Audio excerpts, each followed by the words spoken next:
안녕하세요, 여러분. 오늘 우리가 함께 살펴볼 말씀은 마태복음 23장 31절입니다. 너희는 예언자들을 살해한 자들의 자손이다.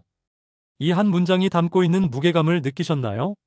예수님께서 당시 종교 지도자들에게 직설적으로 하신 이 말씀 속에는 단순한 비난을 넘어선 깊은 영적 진리가 담겨 있습니다. 오늘 우리는 이 말씀의 역사적 배경부터 현재 우리에게 주는 메시지까지 그 모든 것을 차근차근 살펴보겠습니다. 끝까지 함께 해주세요. 먼저 이 말씀이 나온 상황을 이해해야 합니다. 마태복음 23장은 예수님께서 바리새인들과 서기관들을 향해 7가지 화를 선언하신 장면입니다. 이는 예수님의 공생애 중 가장 강력한 책망 중 하나였습니다. 당시 유대 사회의 종교 지도자들은 어떤 모습이었을까요? 그들은 율법의 전문가였고 백성들의 영적 지도자였습니다. 하지만 예수님은 그들을 향해 외식하는 자들이라고 부르셨습니다. 왜 그랬을까요? 그들은 조상들이 예언자들을 죽였다는 사실을 인정하면서도 정작 자신들 앞에 서 있는 참된 예언자 메시아를 알아보지 못했습니다. 아니, 알아보고도 거부했습니다. 이것이 바로 영적 무감각의 극치였습니다. 구약시대를 돌아보면 이스라엘 백성들이 하나님께서 보내신 예언자들을 어떻게 대했는지 알 수 있습니다. 이사야는 톱으로 잘려 죽었고 예레미야는 감옥에 갇혔으며 세례 요한은 목이 베어졌습니다. 하나님의 말씀을 전하는 자들을 향한 이스라엘의 반응은 늘 거부와 핍박이었습니다. 너희는 예언자들을 살해한 자들의 자손이다. 여기서 자손이라는 표현이 중요합니다. 이는 단순히 혈통적 후손을 의미하는 것이 아닙니다. 성경에서 자손은 종종 영적 계승, 즉 같은 마음과 행동 양식을 이어받는 것을 의미합니다. 예수님께서 바리새인들을 향해 독사의 자식들이라고 하신 것도 같은 맥락입니다. 당시 바리새인들과 서기관들은 조상들의 무덤을 단장하고 의인들의 기념비를 세우며 말했습니다. 만일 우리가 조상들의 때에 있었더라면 예언자들을 죽이는 일에 참여하지 않았을 것이다. 하지만 예수님은 그들의 위선을 꿰뚫어 보셨습니다.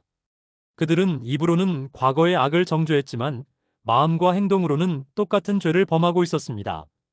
바로 자신들 앞에 서 있는 예언자 중에 예언자, 메시아를 거부하고 죽이려 했으니까요. 그렇다면 이 말씀이 오늘 우리에게 주는 교훈은 무엇일까요?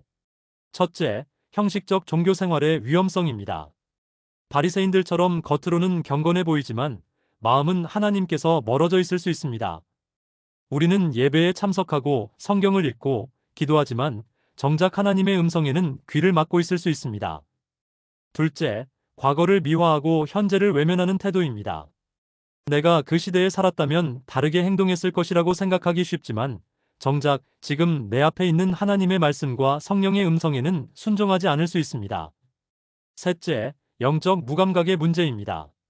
바리새인들은 율법의 전문가였지만 율법이 가리키는 그리스도를 알아보지 못했습니다. 우리도 성경 지식은 많지만 성경이 증거하는 예수 그리스도와의 관계는 소홀히 할 수 있습니다. 현대 교회 안에서도 이런 모습들을 발견할 수 있습니다.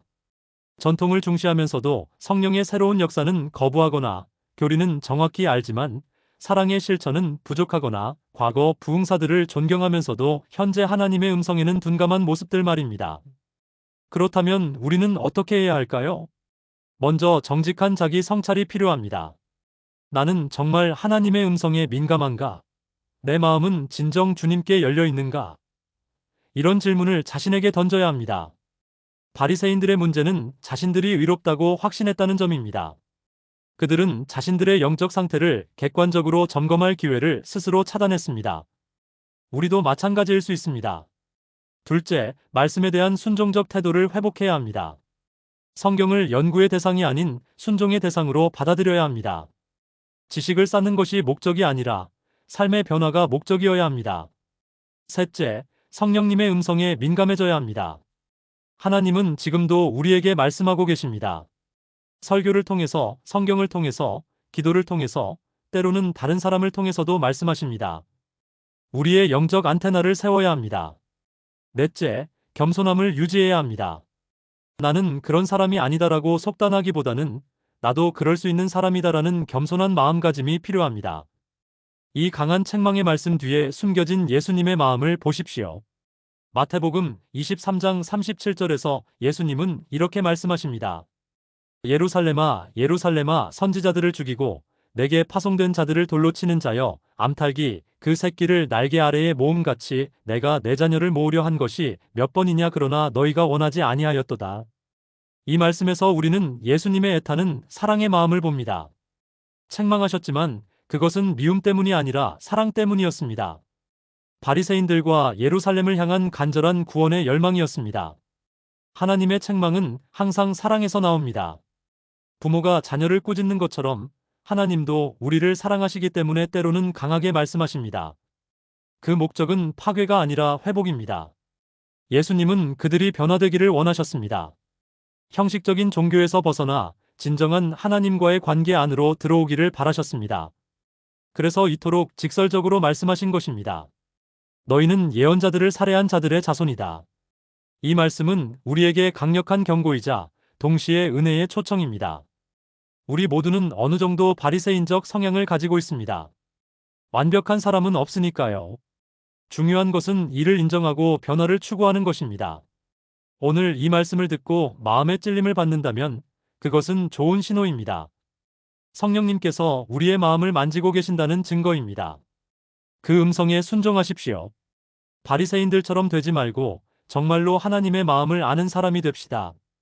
형식에 매이지 말고 본질을 추구합시다. 과거를 미화하지 말고 지금 여기서 하나님께 순종합시다.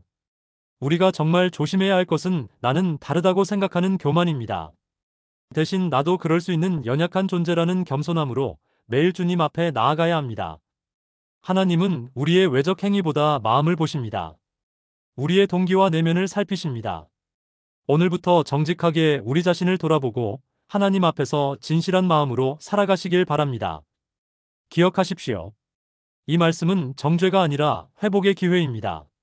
하나님의 사랑 안에서 새롭게 시작할 수 있는 은혜의 초청입니다. 오늘 말씀이 여러분의 마음에 깊이 와 닿았기를 바랍니다. 댓글로 여러분의 생각과 은혜 받은 부분을 나눠주시고 이 영상이 도움이 되셨다면 좋아요와 구독 부탁드립니다. 다음 시간에도 더 깊은 말씀의 세계로 여러분과 함께 떠나겠습니다. 하나님의 평화가 여러분과 함께 하시길 기도합니다. 감사합니다.